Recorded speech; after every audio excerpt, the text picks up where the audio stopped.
పోగా అన్నాడు బయటికి నాడు. బ్యాడ్ గర్ల్ అన్ని బ్యాడ్ చేసావు.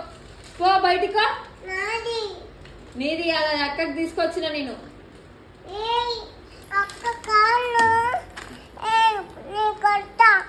ఎందుకు కొడతావు? అది అక్కది. అక్కదది.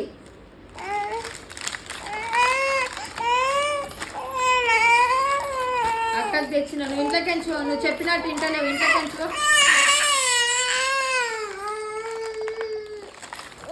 ఎంత కోపం వస్తుంది. నాడు ఇంట్లోకి ఎంచున్నాడు. నువ్వు ఇంట్లో ఉండనే ఉండదు. నువ్వు చెప్పినట్టు నువ్వు